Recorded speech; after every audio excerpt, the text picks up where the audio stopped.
A paz, Senhor, meus prezados professores, alunos, todos os amantes da EBD, juntos aqui na nossa EBD em Síntese podcast. E hoje eu estou aqui com ele, presbítero Antônio Félix. A paz do Senhor, querido. A paz do Senhor, presbítero Raniel, prazer e satisfação estar mais uma vez com vocês hoje, juntamente com nossos queridos telespectadores, né? E ouvintes também nesse podcast. Estamos felizes, meu irmão, mais uma vez estar com É vocês. verdade. Graças a Deus por tudo, estamos aqui por uma iniciativa dos nossos pastores, pastor Martim Alves da Silva, pastor Reinaldo Odilo, que são os grandes líderes nesse projeto, e nos deram esta honrosa tarefa. E aqui estamos, ó, lição de jovens, quarto trimestre de 2025, lição de número 7, que tem por título Uma Promessa de Restauração. Este que é um trimestre inteiro baseado no livro de Jeremias, né, com passagens pinçadas. E aqui nós estamos com um texto de Jeremias, capítulo 30 e 31, mas que, na verdade, tem como contexto as profecias proferidas por ele entre os capítulos 30 a 33. Então, o comentarista ele pegou alguns trechos, mas, na verdade, são esses trechos do 30, 31, 32 e 33 que a gente vai se debruçar. Muito bem. Nós temos aqui três objetivos: destacar a aliança de Deus com o seu povo, ressaltar o caráter de Deus e a restauração de seu povo e mostrar o caminho e os resultados da restauração divina. É claro que isso tem aplicações para o tempo presente, para o tempo futuro, aplicações pessoais daqueles que precisam de restauração, de maneira que se torna uma lição que, ao mesmo tempo, é simples de entender, ela é rica nas suas aplicações. Não é isso, presbítero Otoniel Félix? O que é que o senhor pode nos dizer aqui de início? Isso, querido professor. De início, como você bem falou, é simples, porém ela se torna simples a partir do momento que nós já estamos percorrendo aqui praticamente metade, né? Nós estamos na sétima lição, né? Isso, praticamente Isso, metade das isso. lições. É, e enfatizando, como você falou, que Jeremias profetizou durante aí o período mais sombrio de Judá, né? Judá, lembrando que é o reino do sul, né? Não confundir com Israel, o reino do norte, que também, professor Raniel, era chamado de Efraim, né? Então, não Isso. confundir. Apesar de que, em todo o contexto do profeta Jeremias, às vezes ele faz referência ao reino do norte, ao reino de Efraim ou Israel, para demonstrar que no futuro o Senhor haveria de fazer uma junção com essa nova aliança que vai acontecer. Então, lembrando que os capítulos 30 ao 33, como você bem falou, eles também é conhecido como livro da consolação, né? Livro da consolação. E por quê? Porque ele vai contrastar isso, contrastar drasticamente aqui com o juízo iminente que estava sendo oferecido, né, naquele momento ali, e a esperança futura dessa restauração, né? Então, o exílio parecia o fim da aliança, mas Jeremias vai revelar aqui um plano que é superior. Muito bem. Nós temos aqui como pedra de toque a palavra aliança, e ela tem um significado, né, da origem hebraica, berit, e o seu correspondente no Novo Testamento, diatek, né, que é uma disposição legal de bens pessoais. É uma aliança entre as partes. O meu querido presbítero Otoniel é advogado, sabe muito bem do que é uma aliança, né? A aliança esta, que diz na lição, e a gente frisa, ela pode ocorrer entre pessoas, entre nações, entre marido e mulher, entre amigos, né? Davi, por exemplo, e Jonatas fizeram uma aliança, mas eram amigos, Isso. eles não eram parentes. E de maneira que Deus estabelece a sua mais importante aliança, a aliança esta com o homem, e desde o Gênesis, eu posso citar aqui, capítulo 9, versículo 13, quando ele diz: o meu arco tenho posto na nuvem, este será por sinal do concerto entre mim e a terra, a versão Almeida Revista Corrigida, na versão Almeida Revista Atualizada, ele fala sinal da aliança. Então, concerto, aliança aqui, Deus frisando isso. Interessante, pastor Otoniel, Hum, que a gente fala de aliança, mas quem olha para o céu num dia meio chuvoso, meio nublado, você vê apenas um arco, né? E isso. alguém diria, como é que é a aliança? Se a aliança é assim, vou até tirar a minha aqui, ó. A aliança é completa, né? Isso. Mas a perspectiva humana só vê parcial, assim como tudo na vida, a gente só vê parte do todo. Mas quem olha de cima para a Terra vê um arco completo. Se você já teve a curiosidade de ver fotos da estação espacial, alguma coisa, você verá que um arco-íris ele se manifesta como um arco perfeito, completo, mas na visão de quem está lá nas alturas. Então, este arco aqui representado em Gênesis 9 é trazido não com esta figura do arco, né, uma figura diferente agora, né? A gente vem da lição anterior, quando Deus fala daquela visão do cinto de linho que o profeta deveria comprar, né? E esse cinto amarrava na cintura dos profetas, é como se o povo deixasse apodrecer aquilo que Deus havia separado como nação sacerdotal, e fala também da pasta de figos, né? Tudo isso foi visto no domingo passado, e ele está falando o seguinte: eu queria o meu povo como nação sacerdotal, eu queria meu povo como representante, e o meu povo desprezou, o meu povo me deixou, perdeu o contato comigo, e agora eu tenho que entregar-lhes nas mãos do inimigo. Então, agora nós estamos num contexto sombrio, como o pastor Otoniel Félix falou, que era da dominação babilônica. O povo agora cativo, como havia sido profetizado desde Isaías, agora Jeremias falando, depois a gente vai ver Ezequiel e outros tantos, num contexto em que o povo precisava se render, porque ali estava representado o juízo de Deus. Então, a saída, né, é curioso porque a palavra, Hum, quando vem de Deus, ela nem sempre vem de vitória, às vezes ela vem de rendição, desde que isso. seja a palavra de Deus. Mas a gente vê que, eu acho que na lição anterior, que Deus diz assim: olha, a saída para vocês é se renderem para o inimigo, porque eu estou neste negócio. O que Deus queria, na verdade, era dar uma lição ao povo, ensinar o povo que deveria guardar o concerto, a aliança. A lição, né, presbítero Antônio, ele fala, Hum, segundo o dicionário Wycliffe, que uma aliança ela é composta de 4 elementos, né? Eu queria que o senhor falasse hum. um pouco sobre isso, né? Um pouco mais da sua área.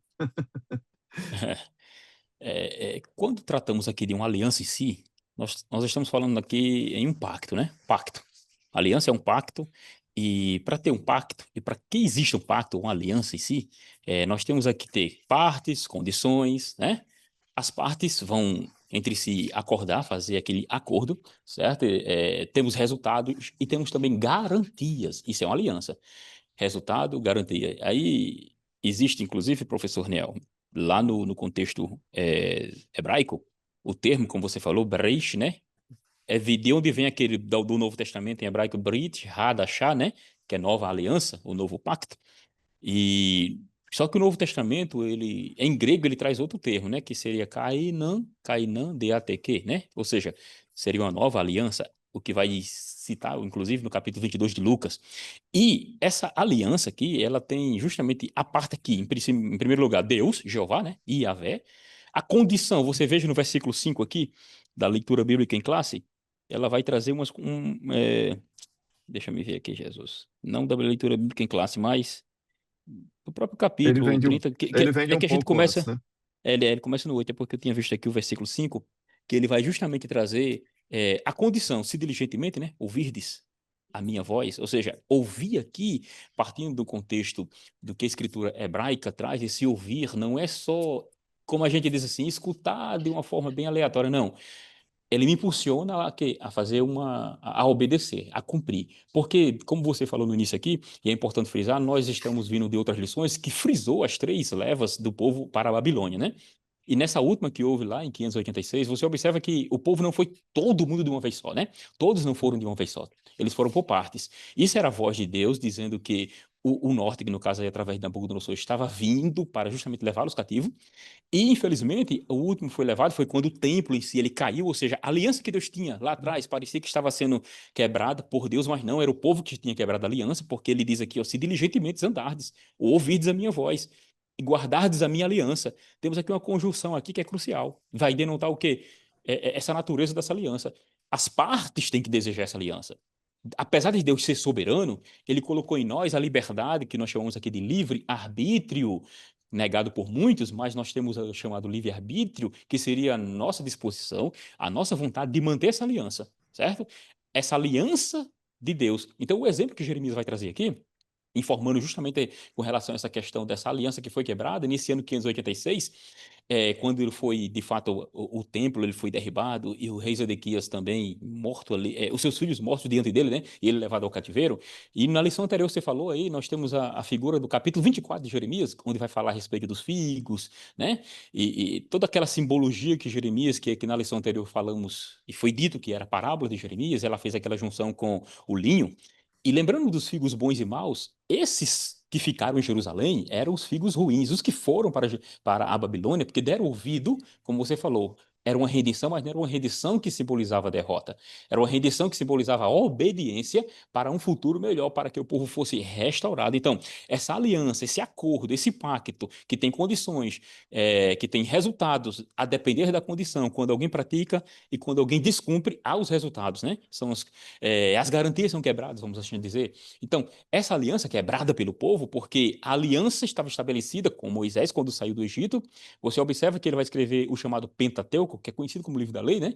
E lá ele estabelece o relacionamento com Deus e a nação de Israel em si. E quando você vê no capítulo 18 de Deuteronômio, você vai observar claramente ali, em especial, salvo engano, ali o versículo 9 em diante, você vai observar que o profeta Moisés ali, o legislador de Israel, ele vai dizer que as nações que estavam ao redor daquela terra onde o povo estava sendo estabelecido, faziam a idolatria, praticavam encantamentos, consultavam mortos, ou seja, eram práticas que era contrário à visão do Deus bíblico, revelado ali através de Moisés, ou seja, eles quebrando aquela aliança, eles estariam o quê? Perdidos, vamos assim dizer. Porque quando você chega no capítulo ainda, 15, 14, em especial Deuteronômio, você vai ver, na verdade, todo o livro de Deuteronômio é interessante. E sempre você vai encontrar ali a frase, se diligentemente ouvirdes, se fizerdes, se deres ouvido, você será bendito, você será abençoado, até a sua cria vai ser abençoada, o que você fizer vai ser abençoado, porém, se diligentemente não ouvirdes ou desobedecerdes, aí ele fala que as maldições viriam sobre as pessoas.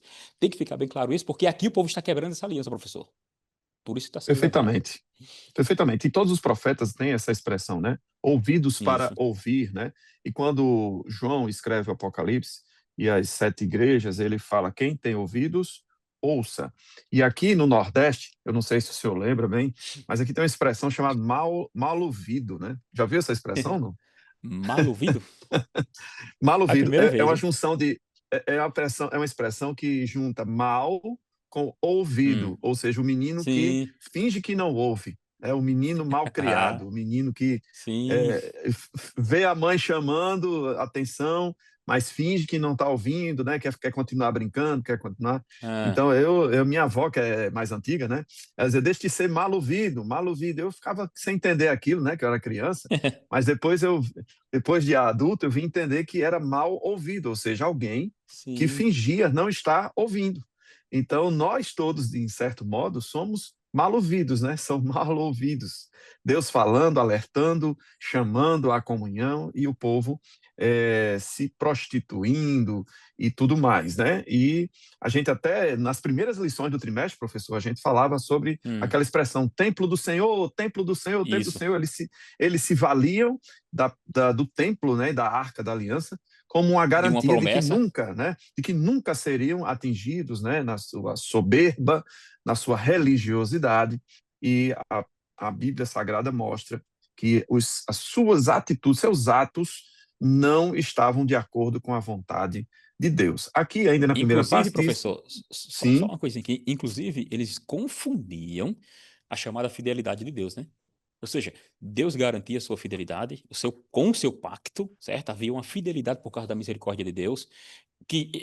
Quando tratamos de uma aliança no Antigo Testamento, nós temos aqui basicamente umas duas palavras que elas se entrelaçam, que é emuná, que entra a fidelidade como um pacto de onde vem a palavra no final, amém também, e também fiel, uhum, fidelidade, e também tem uma outra palavra que seria o hesed. Ela vai trazer um amor pactual de Deus, é isso. Ao trazer esse amor pactual, Deus estava trazendo e demonstrando como seria essa colaboração, certo? Que aliança é isso, são parcerias, colaborações, como nós havíamos dito aqui. Isso é uma aliança. Eu e você resolvemos contratar. Quando eu compro algo seu, você vende a mim e vice-versa, nós estamos, de certa forma, criando uma aliança. E ali tem partes, tem garantias. É isso que Deus estava querendo que o povo entendesse, que não se sujeitasse a ele por medo, mas por amor. Perfeito. O caráter dessa aliança é o mesmo caráter de Deus. Como é o caráter de Deus Isso. aplicado a uma aliança? Ela é eterna, ela é perfeita e ela é imutável. Ou seja, ainda que nós mudemos, Deus não muda. Ele não pode negar-se a si mesmo, né? Ele é fiel, Uhum. é a essência de Deus. Né? Também está escrito no livro do Salmo, Salmo 89, versículo 14, que justiça e juízo são a base do seu trono, né? Misericórdia e verdade vão adiante do seu rosto. Adiante a gente vê aqui na lição que essa aliança, ela tinha as alianças, vamos dizer assim, que são incondicionais e as alianças condicionais. Então, basicamente, dois tipos. As alianças incondicionais são aquelas que atingem a toda a humanidade. Né? Deus prometeu que haveria sol e dia e noite perpetuamente. Então, independente da fidelidade do homem, vai nascer o sol, vai ter a Isso. chuva. Né? E a bondade de Deus sobre toda a humanidade, essa aliança incondicional, né, não vai mudar. A própria figura de Cristo, né, ofertado, oferecido a todos os homens, no seu sacrifício eterno, é incondicional. Então, onde está a condicionante? É quando Deus coloca o si como fidelidade do homem a ele para ter acesso às suas promessas eternas. Ele não estou mais falando agora de promessas terrenas, né, passageiras. Estou falando das promessas eternas. Essas sim são condicionais.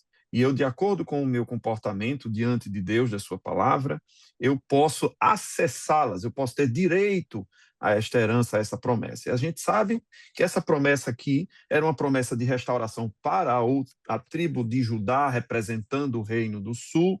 A gente vê, por exemplo, Jeremias 31, versículo 8, que diz: Eis que eu os trarei da terra do norte e os congregarei Isso. das extremidades da terra, e com eles os cegos, os aleijados, as mulheres grávidas e as de parto, juntamente, em grande congregação, voltarão para aqui. A gente sabe que durante o cerco de Babilônia em 586, as mulheres comiam seus próprios filhos, né? Cozinhavam e comiam seus próprios filhos. Era ali os coxos, os cegos, os pobres, era a pasta de figo podre. A parte podre do povo, a parte É. desprezível, a parte menor, a parte menos importante, né, o desimportante, como queira. E Deus está dizendo: olha, estes rejeitados, estes que eu posso até dizer que são características também espirituais, né, não somente físicas, eu vou trazê-los de volta. Né? Versículo 8 ele está falando. Quer falar, pastor? Isso, pastor, é importante isso aí, porque no capítulo 29, versículo 10, ele promete essa restauração, né? Agora havia um prazo, 70 anos. E Sim, corroborando com o que o profeta Isaías vai dizer no capítulo 54, versículo 10, que eu vou citar aqui, diz assim, vou pegar aqui: porque os montes se retirarão e os outeiros serão abalados, porém a minha benignidade não se apartará de ti, referindo-se à nação, né? E a aliança da minha paz não mudará, diz o Senhor, que se compadece de ti. Ou seja, havia um compadecimento e havia uma disposição de Deus. Só que para isso acontecer, eles deveriam atentar a Deuteronômio, capítulo de número 28, dos versículos 1 a 15, né? Que tem, nós temos ali do 1 a 15 duas sessões. E do 15 em diante nós temos as maldições e as bênçãos. E sempre aparecerá ali a palavra, se ouvirdes a minha voz. E lembrando, como eu falei, o termo ouvir aqui na língua hebraica não é só escutar e eu vou pensar, não. Seria a disposição de obedecer também. É isso que tem que ficar claro, pessoal. sim, sim. A gente tem até, nesse contexto, a figura dos montes Gerizim e Ebal, né? Que são Isso. tratados na Bíblia. Os levitas ficavam no meio, né? E aquela cadeia de montanhas que faziam assim, como se fossem dois ombros, Uhum. né? Fazendo esse Isso. formato aqui. Um era As chamadas Gerizim, o outro era Ebal, né? montanhas E gêmeas, né? ali, montanhas gêmeas, exatamente. E ali havia uma bênção. Não é que fisicamente Gerizim era melhor do que Ebal, né? Mas é porque Não. ali foi uma figura que Deus colocou na geografia, na morfologia daquela região, né? Ou Uhum. topografia, como você queira falar, que é topos vem de superfície, né? Aquela superfície Uhum. ondulada, né? Ali representava duas escolhas que estavam como que os ombros, né? Nos ombros, Isso. aqueles montes que representavam os ombros, assim, ó, nos ombros de vocês está a responsabilidade da escolha, e vocês podem escolher a maldição, representado pelo Monte Ebal, ou a bênção, representado pelo Monte Gerizim. Jesus, quando encontra com aquela mulher samaritana, existe um diálogo em torno disso, porque ela diz, olha, onde é que é o lugar certo de adorar? Porque os antigos, né, disseram que era aqui no Monte Gerizim. Isso. Então, eles mistificavam a presença próximo ao Monte Gerizim para dizer que estavam sendo abençoados. Era aquele sincretismo, aquela mistura, né, de locais que representavam Uhum. bênção de Deus, né, independente do comportamento errático das pessoas. E a gente sabe pela palavra que não é assim. Então, existe uma profecia de restauração do povo de Deus pela misericórdia grande de Deus, né? Inclusive, Jeremias 33:3, a gente vai falar na terceira e última parte da lição, fala: clama a mim, responder-te-ei, anunciar-te-ei coisas grandes e firmes que não sabes, falando a respeito do arrependimento, do joelho dobrado, né, da oração. A gente vai falar daqui a pouco sobre isso. Mas essa profecia, que era para o Reino do Sul, para a nação do povo de Deus, também continha uma profecia futura na pessoa de Jesus Cristo, né? E aí essa Isso. restauração que falava da restauração do cativeiro babilônico também era uma figura da restauração perfeita na pessoa de Jesus Cristo, não só para o povo de Deus, mas para nós, igreja. Ou seja, essa profecia, ela se aplicava naquele tempo presente, mas ela também se aplicava de forma futura, né, de forma profética no ministério de Isso. Cristo. Não é isso, pastor? Eu me permita ler Jus- aqui, eu vou ler só Sim. um trecho aqui, Lucas, capítulo 4, quando Jesus, na sinagoga, ele pede a passagem, né, para ler o texto, né? Era costume deles, Uhum. né, que um dos Isso. presentes, né, mesmo não sendo sacerdote ou isso ou aquilo, mas um dos presentes tinha a oportunidade de ler a palavra. Jesus pede o rolo do livro do profeta Isaías, né? Lucas 4:17. E foi-lhe dado o livro do profeta Isaías. E quando abriu o livro, achou o lugar em que estava escrito, que no caso aqui é Isaías 61, para nós, né? Uhum. Que Isso. essas capitulações foram coisas de depois, né, pastor? Mas a gente É. entende que é Isaías 61. E diz: O Espírito do Senhor é sobre mim, pois me ungiu para evangelizar os pobres e enviou-me a curar os quebrantados de coração. E aí aquelas figuras dos coxos, né, dos cegos e tudo, aí ele já traz para o âmbito espiritual, né, os quebrantados de coração, os pobres, e apregoar liberdade aos cativos e dar vista aos cegos, e aqui de forma categórica, né, o cego mesmo, mas também de forma espiritual, né, aqueles que não enxergavam a verdade. E pôr em liberdade os oprimidos e anunciar o ano aceitável do Senhor. Encerrando o livro e tornando a dá-lo ao ministro, assentou-se, e aos olhos de todo da sinagoga estavam fitos nele, e começou a dizer-lhe: hoje se cumpriu esta escritura em vossos ouvidos. Aqui nós já vemos o cumprimento da palavra que Uhum. era dada através dos profetas, da restauração, e essa restauração agora seria uma restauração perfeita, né, na pessoa de Jesus Cristo. Mas diga, pastor. Isso. Professor, o senhor está com o livro aí aberto aí de Isaías Sim, 61. Leia os versículos 8 e 9 também. Ele faz um Isaías, desfecho, 61, 8 e perfeito. 9.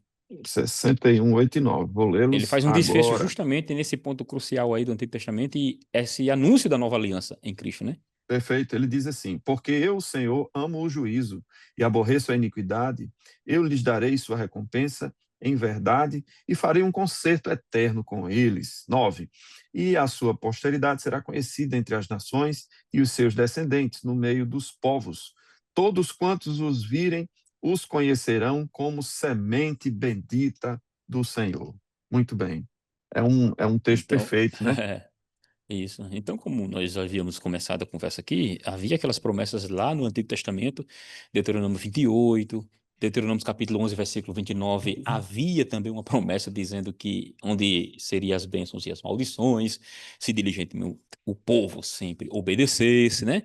Aí, quando nós entramos agora nessa figura aqui, como você falou, isto é profético, apesar de que também se refere a a restauração do povo, né? A restauração do povo, que eles estão voltando, certo? Mas ele é profético. É profético por quê? Porque é um ápice, né, da salvação em Cristo. É o famoso clamor Hosanna. Hosanna, o filho de Davi, que eles diziam, né? Então, esse Hosanna é salva-nos, Senhor, né?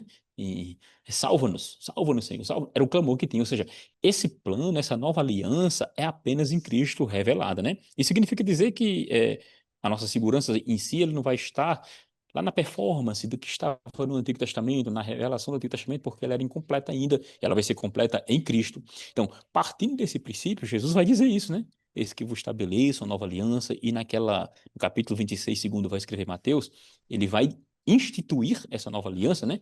Essa nova aliança com o seu sangue. Isso é bem importante frisar, porque a nova aliança vai demonstrar justamente o cumprimento dessa antiga. O escritor aos Hebreus vai revelar bem, de uma forma bem interessante, como era essa antiga, porque havia uma falha, porque havia questões humanas muito, vamos dizer assim, as pessoas eram caídas, né? Os seres humanos, os sacerdotes eram caídos, eles tinham que oferecer por si mesmo sacrifício, e que chega Cristo com esse ápice, né, dessa revelação divina, né? Perfeito. E a lição nessa primeira parte encerra falando sobre a nova aliança, né? Desse até chamado renovo de justiça, aqui Isso. 33 e 15 de Jeremias, né? Naqueles dias e naquele tempo farei que brote a Davi um renovo de justiça, e ele fará juízo e justiça na terra. Então, esse renovo de justiça é o povo ou é Cristo? É. Não é verdade? Porque, na Fosse o verdade, povo, se, exatamente, né? o povo até poderia entender naquele tempo, naquele contexto, né, É. que se tratava deles, mas na verdade ele estava pegando um gancho e falando a respeito de Cristo, né? Porque quem é que tem Uhum. capacidade e condição de fazer justiça e juízo na terra? Só Cristo, Só né? Cristo. Então esse Porque esse renovo, né? próprio, porque, professor, esse Cristo, esse próprio Deus que se revelou no Antigo Testamento, ele, Deus, se revelou, e esse Deus agora está vindo à humanidade para cumprir essa justiça que os humanos não conseguiriam cumprir, né? Perfeitamente. Então, na verdade, tudo que a gente vê no Antigo Testamento até chegar a Cristo são sombras. São sombras. Uhum. A própria lei é um aio, é um professor, é um tutor. Então, são várias sombras ao longo do tempo, né? Vários homens e mulheres que foram pessoas assim abençoadas, homens de Deus, profetas, profetisas, juízes. Nenhum deles conseguiu estabelecer a justiça perfeita que somente Cristo viria conseguir, né? E a segunda parte da lição fala sobre o caráter de Deus e a restauração do seu povo, a justiça divina, não é, professor Otoniel? Sim. Professor, quando falamos de justiça, estamos interligados aqui ao caráter do Senhor, porque faz parte do que ele é, né? Aquele texto que o apóstolo Paulo vai citar, dizendo que mesmo que nós permaneçamos infiéis, sejamos infiéis, ele permanece fiel, porque não pode negar-se a si mesmo, está demonstrando que isso faz parte do próprio caráter de Deus, né? Porque o que é a justiça? É um conceito, inclusive, debatido aí pelos maiores especialistas aí do mundo jurídico, e gregos lá, os antepassados já debatiam sobre o que seria a justiça. É uma questão muito, vamos dizer assim, Profunda, né? difícil, profundo, difícil de conceituar. Por quê? Porque quando falamos de justiça, existe aquela percepção das pessoas, o que eles entendem por justiça, né? Aí existe uma frase de um filósofo, inclusive italiano, chamado Giorgio Gamben, eu acho que é isso. Eu acho que é isso mesmo. Se eu não tiver o nome dele, viu? Giorgio Gamben, é mais ou menos assim. Ele vai quer dizer, atribuem a ele, né? Na verdade, atribui a ele essa Sim, frase, porque fala assim, não há, no céu, só a justiça no céu, né? E até no inferno também sim, há justiça, só lá, no céu e no inferno. Por quê? Porque onde tem justamente a aplicação daquilo e da vontade, vamos dizer assim, estabelecida do Senhor Deus. Na terra nós não temos justiça. Então, na terra não temos justiça. Para que haja justiça nessa terra aqui, nós temos que viver segundo a lei. Porque a lei é aplicar, a justiça é, na nossa visão assim humana falha, ela é a aplicação da própria lei, né? Mas se a lei for aplicada de forma errada, se a lei for injusta, entende? Então, por isso que a justiça é um conceito universal em Deus. A justiça, o caráter, o amor, e são conceitos em Deus. E é em Deus que nós entendemos o que é justo e o que não é. Partindo desse princípio, nós vamos ver que Deus está sendo justo, fazendo com que o povo vá ao cativeiro. Porém, ele traz o povo desse cativeiro para justamente fazer essa nova aliança e restaurar em Cristo hoje o que realmente ele desejava para o povo. perfeito. Essa colocação do que é justiça é importante porque nem toda lei é justa, né? Isso, E nem toda justiça, com muitas aspas, representa o direito. isso. Né? Eu falei, Verdade. eu entrei perigosamente no teu terreno aí. Eita, que é isso? Mas tem um versículo de Isaías, capítulo 10, que me chama muita Hum, atenção, que ele diz o seguinte: ai dos que decretam leis injustas e dos escrivães que escrevem perversidades. versículo 2, para prejudicarem os pobres em juízo e para arrebatarem o direito dos aflitos do meu povo, e para despojarem as viúvas e para roubarem os órfãos. Ou seja, Isaías escrevendo, ele diz: tem leis que não refletem o direito, tem leis que são injustas, tem Isso. cortes que são vendidas, que são Uhum. corruptas. Existem pessoas que deveriam representar o interesse dos mais desafortunados e não o fazem. Justamente fazem o contrário, né? Se utilizam da lei Uhum. para roubarem o direito, despojarem as viúvas, né? Infelizmente, a gente tem visto isso com uma certa frequência nos dias de hoje, e algumas coisas deixam a gente indignados, mas por que que prendeu o ladrão que roubou só uma galinha e alguém que roubou muito mais está aí Tá solto, né? solto, né? Mas a verdade é que a justiça é a base do trono de Deus. Ele é a verdadeira justiça. Exato. Ele tem a plenitude, né, da justiça, do juízo e também a Isso. misericórdia e a verdade. A lição É fala o por... seguinte: a verdadeira justiça não Hum. encobre a misericórdia. O Isso. verdadeiro juízo não amortece o amor. Eles coexistem em Deus, né? Diga, Uhum. professor.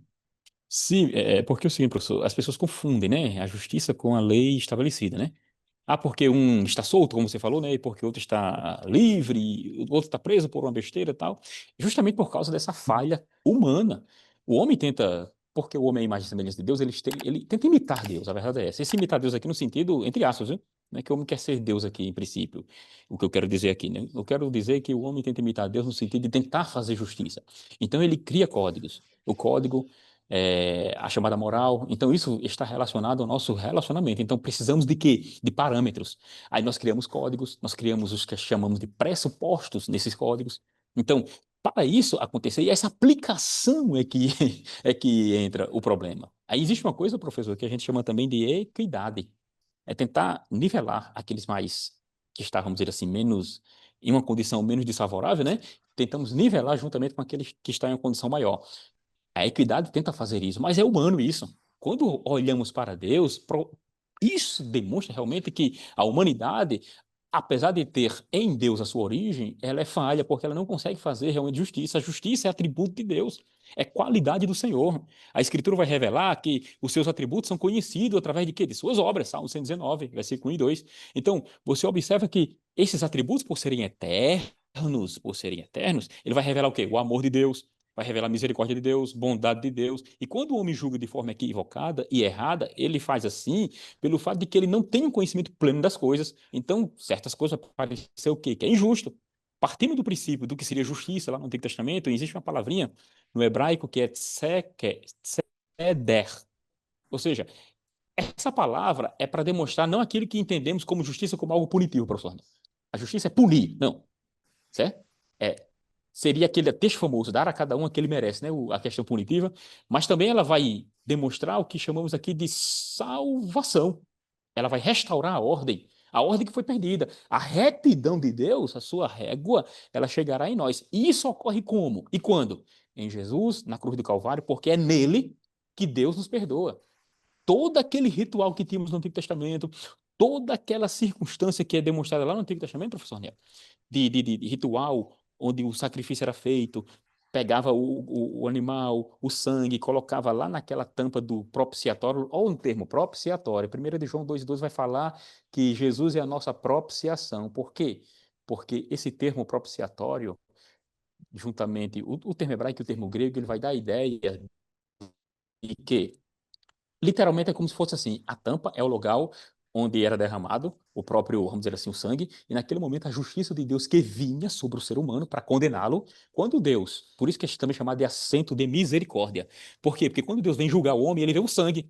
Ele vê o sangue de quem? Do seu filho justo, Jesus. Então nós não somos condenados porque a justiça de Cristo nos é atribuída. Então a justiça exige a punição, que aqui foi o cativeiro, a desobediência, né? De Jeremias 30, versículo 11, existe punição. Porém, essa punição tem que ter amor porque Deus restaura.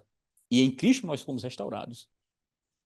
O senhor falou de assento, né? As medidas da Arca da Isso. Aliança, ao serem consideradas, quando colocadas sobre o chão, e os anjos que estendiam as suas asas, dá a ideia de um pequeno trono, né? Como se Deus Isso. assentasse sobre a tampa da arca, né? Aquilo tudo é muito simbólico e realmente Isso. representava, né, Deus ali naquele lugar, um lugar este que inclusive não tinha luminária, não tinha lâmpada, não tinha janela, era teoricamente escuro, mas eu creio que a glória de Deus é quem iluminava aquele lugar, né? E o senhor É falou o assim encontro de sobre Deus e o homem, né? Deus e o homem, né? E a sua O luz encontro de Deus e o iluminava. homem. Perfeito. E assim, o senhor Hum. falou também sobre equidade, existe uma diferença entre igualdade e justiça, né? Uhum. Isso. Aqui, ó, os dedos todos diferentes, né? Cada um com uma função, com uma condição, mas ao dobrá-los, né? Hum. Eles ficam nivelados. Então, quando você quiser lembrar de igualdade e equidade, é só abrir e fechar a mão, né? Igualdade não considera as deficiências e as dificuldades de cada um, mas a equidade leva em consideração os elementos das dificuldades, as deficiências de cada um e traz elementos para equacionar, equalizar. Na música a gente usa o equalizador, né? A gente tem várias bandas Uhum. e frequências, viu, presbítero Otoniel? Aí você Sim. vai tocar no ambiente, a frequência aguda está sobrando, o grave está faltando, então você vai ali, sobe a frequência do grave que está faltando, diminui a frequência do agudo que está sobrando e você faz uma equalização, Equalização. né? Então, Nota que as palavras estão relacionadas, né, professor? isso. Então, a equidade é diferente da igualdade. Nós não somos iguais, como costumam dizer, né? O homem e a mulher, por exemplo, são muito Uhum. diferentes, né? Perante a lei até podemos ser iguais, mas Deus nos criou diferentes e Ele sabe das nossas deficiências, dificuldades, né? Tem alguns termos também a respeito Uhum. da justiça de Deus. Eu queria ler aqui dois textos, Salmo 19, versículo 7 em diante, né, que diz: a lei do Senhor é perfeita e refrigera a alma. Note, a lei, mas a lei que refrigera. Depois ele diz: o testemunho do Hum. Senhor é fiel e dá sabedoria. Né? Os preceitos do Senhor são retos e alegram o coração. Note que tudo que vem de Deus, que fala sobre justiça, sobre lei, sobre a aplicação do mandamento, redunda para a bênção, redunda para a bênção. Né? Então, ele vai dizendo: o Isso. mandamento do Senhor é puro e alumia os olhos, né? Traz esclarecimento. O temor do Senhor é limpo e permanece eternamente. Os juízos do Senhor, que é juízo, é a aplicação da lei. O juízo é a aplicação da lei. Diz: os juízos do Senhor são verdadeiros e justos juntamente, porque alguns são falsos, né? Em cima de testemunhas falsas, acusaram Aham. Cristo Isso. Jesus. Em cima de testemunhos falsos, acusaram Cristo, né? Uhum. Ali naquela fatídica madrugada, né? E assim ele vai dizendo. E tem um outro texto Isso. que é Isaías 45, 7, que ele diz: eu formo a luz e crio as trevas. Eu faço a paz e crio o mal. Eu, Senhor, faço todas estas coisas. Aqui está falando do juízo de Deus. A gente poderia gastar uma aula inteira só sobre esse versículo 7 de 45 de Isaías, mas a Uhum. verdade é que o Senhor é que é justo juiz. Ele é que tem condição de estabelecer os parâmetros eternos, corretos, justos, perfeitos, que o homem tenta, mas não consegue. Então, a base do seu trono é a justiça, mas ele traz consigo o consolo, ele traz consigo a redenção, a paz. E aqui ele se apresenta, Jeremias 31, ele vai discorrendo, versículos 9, 10, 11, 13 e 14. Olha como Deus se apresenta. Ele se apresenta como pai, versículo 9, como pastor, versículo 10, como resgatador, versículo 11, como consolador, versículo 13, e como fonte que sacia, versículo 14. Então, a sua justiça é aquela que restaura, que traz o bem, que traz a restauração, que Isso. traz o amor, não é isso? Então, é a justiça Isso. perfeita. É a justiça que, quando aplicada, traz vida, em vez de trazer morte. A justiça humana é só morte, só desgraça, destruição, cadeia, prisão, né? Alijamento da sociedade. Mas a justiça de Deus traz restauração, traz paz, traz gozo, né? Traz alegria, traz iluminação para os olhos, né? Esclarecimento. Essa é a justiça de Deus, né? Que é o seu amor sendo aplicado na terra, né? A última parte aqui do segundo texto, né? Da lição, da segunda parte da lição, fala sobre isto.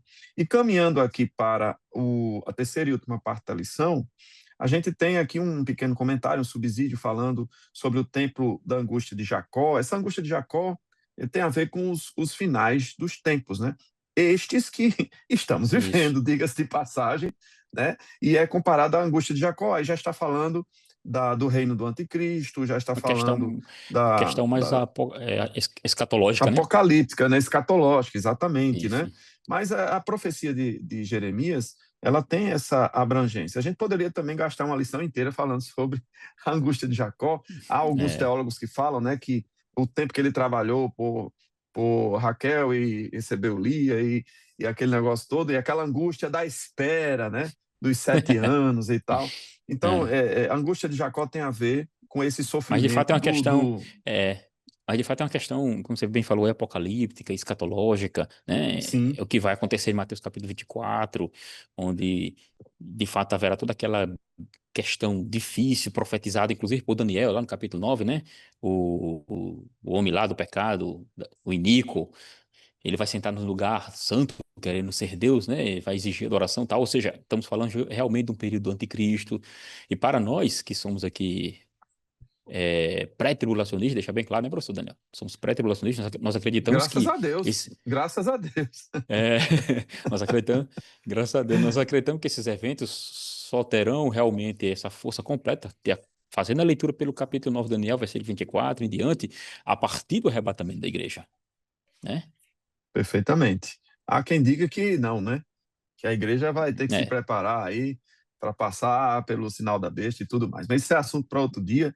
No finalzinho aqui da verdade. lição, nós temos o caminho e os resultados da restauração divina. Como eu vinha dizendo, a operação da justiça de Deus, ela redunda para a bênção, para a vitória, para esclarecimento, não é isso? E aí nós temos aqui a questão do arrependimento. O que é que Deus quer de nós? E aí eu posso aplicar ao povo de Deus, mas posso aplicar a nós, igreja, aqui, nesse tempo presente. O que é Isso, que Deus quer de nós? Deus quer arrependimento. E aí, Mateus 3:8, frutos dignos de arrependimento. São ações, são resultado do nosso trabalho aqui, mas que produzam arrependimento e não autopromoção. Que produzam o choro, mas aquele choro da renúncia e não aquele riso farto das festas, né? É aquele momento em que você se entrega a Cristo, deixando o velho homem para trás. É isto que Deus quer de nós. É uma mudança de atitude, uma mudança de comportamento. Então, esta é a aplicação para os dias de hoje desta profecia de Jeremias, né? Dá ouvidos, como foi dito no início da aula, né? Assim, professor? isso. Eu só concluo essa parte, professor, fazendo remissão aqui ao que você disse aqui com relação aos versículos 9 e 10, onde mostra Deus como Pai, Pastor. Jeremias está ali fazendo o que chamamos aqui de personificação da fidelidade de Deus, certo? Ele está personificando Deus. E nesse relacionamento com o homem, que o relacionamento de Deus com o homem, ele vai muito além daquilo que nós entendemos desse relacionamento natural que temos, né? Aqui tem títulos e funções específicas, como você falou, pai, é pastor, é resgatador, é consolador, né? É a fonte que sacia, como você bem falou aí. Então, tudo isso está baseado naquilo que chamamos de fidelidade. Fidelidade, que é o termo que falamos no início aqui, chamado de emuná, que essa fidelidade vai justamente fazer sustentação àquilo que Deus prometeu, que é a sua própria essência em si, professor. Perfeito. E o finalzinho da lição aqui ele fala sobre os frutos da restauração, né, que quando o cativeiro se encerrar, o povo dará gritos de alegria, choro, né, Uhum. de alegria, não de tristeza, né? Os gritos pela batalha vencida, pelo retorno, da libertação, né? Então é um momento que foi profetizado também, né, trazendo essa restauração. E aí ele usa a expressão águas tranquilas e o caminho direito, Jeremias 30:10, 31:9, né? E assim por diante. Uhum. Que aí ele, inclusive, cita, né, a inclusão dos cegos, dos aleijados, das mulheres grávidas, né? Versículo 8, capítulo Isso. 30, né? E isso fala da restauração daquele povo que estava desprezado, daquele povo que estava realmente à margem da sociedade, ainda mais numa nação estranha, não é assim, professor? Isso, professor. E o Jeremias aí vai fazer aquela evocação do capítulo 31, versículo 15, né? que vai ecoar a imagem poética de Raquel, né, chorando pelos seus filhos, que seriam os exilados, é a imagem de dor, desespero, né? Reprime tua voz, a questão está aqui. Aí eu dou aqui uma dica, professor, para que no domingo o professor, se ele conseguir adentrar nessa lição, né, que dá para fazer, né? Vai ter muito mais tempo que nós aqui. Ele, em conjunto com o livro do profeta Ageu, profetas Zacarias, Esdras, Neemias, vai falar justamente desse período de retorno. Ou seja, essa salvação, essa liberdade. Lembrando que algumas pessoas, mesmo tendo voltado, eles se sentiram um pouco assim frustrados pelo fato de que, ao ver o templo edificado, aí surge o profeta Ageu, né? Diz alguns historiadores que Ageu estava com cerca de 80 anos de idade ali. Então surge o profeta Ageu, dizendo que a glória desta última casa será maior do que a da primeira. Ou seja, não é aquilo que o povo estava vendo, mas porque no futuro Cristo andaria ali, professor. Perfeito. O senhor falou de Cristo e não poderíamos terminar melhor essa aula, dizendo que tudo isso aponta para o sacrifício perfeito, para a restauração definitiva, Isso. para a religação de Deus com o homem, e isso é profetizado para os nossos dias. Então, vamos fazer valer esta profecia através da pregação da palavra, através do ensino da palavra, através, né, da evangelização, né? Isso. Fazer cumprir a palavra do Senhor para que essa restauração chegue àqueles que estão à margem, que estão jogados, que estão distantes de Deus, que não têm coragem de pisar na igreja. Louvado seja Deus pelo YouTube, por outras ferramentas que hoje permitem que a palavra do Senhor chegue, né, pelo rádio, pelo som do rádio. Ali, quantas pessoas contaram testemunho que iam tirar a sua vida e ouviram um hino, ouviram a palavra, e Deus ali restaurou aquela vida, ela buscou uma igreja e foi restaurada, né? Aceitou a Jesus, voltou para os caminhos do Senhor.